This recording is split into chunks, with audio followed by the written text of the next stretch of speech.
D'un côté, des gratte-ciels illuminés, la K-pop, l'un des pays les plus connectés au monde. De l'autre, à quelques kilomètres à peine, un pays coupé du monde, où la population vit sous une surveillance permanente. Même peuple, même langue, même histoire pendant des siècles. Et pourtant, aujourd'hui, deux mondes complètement opposés. Voici pourquoi la Corée est coupée en deux depuis 70 ans.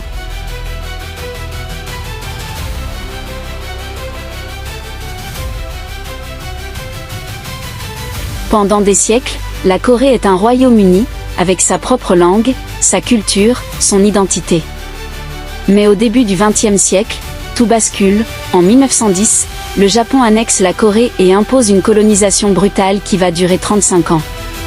Pendant cette période, les Coréens perdent une grande partie de leur autonomie, leur langue est réprimée, leurs ressources exploitées, leur culture étouffée. C'est dans ce contexte de domination commune que la Corée va connaître. L'histoire aurait pu la réunir davantage. Mais c'est l'inverse qui va se produire.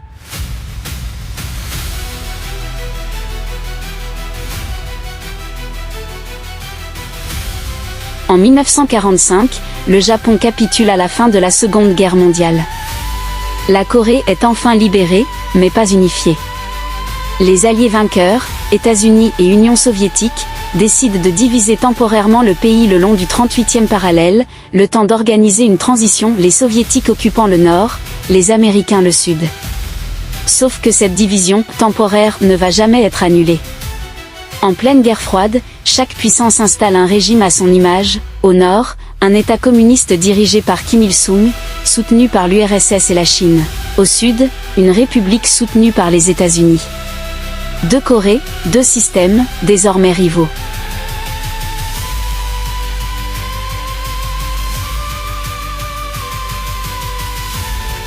En 1950, la tension explose, la Corée du Nord envahit le Sud, espérant réunifier la péninsule sous contrôle communiste. S'ensuit une guerre dévastatrice de 3 ans, qui implique directement les États-Unis, aux côtés du Sud, et la Chine, aux côtés du Nord, l'un des affrontements les plus sanglants de la guerre froide. En 1953, un armistice met fin au combat, mais aucun traité de paix n'est jamais signé. Techniquement, les deux Corées sont donc toujours en guerre aujourd'hui, 70 ans plus tard. La frontière qui les sépare, la zone démilitarisée, DMZ, reste l'une des plus surveillées et militarisées au monde.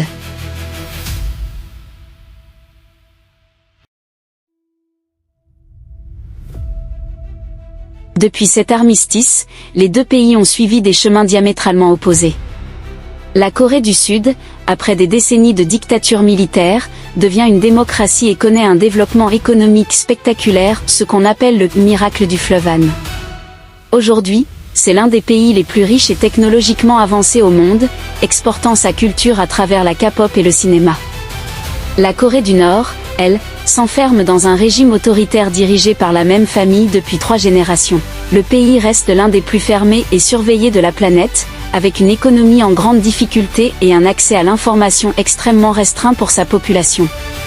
Deux peuples, une même origine, mais des destins qui n'ont jamais été aussi éloignés.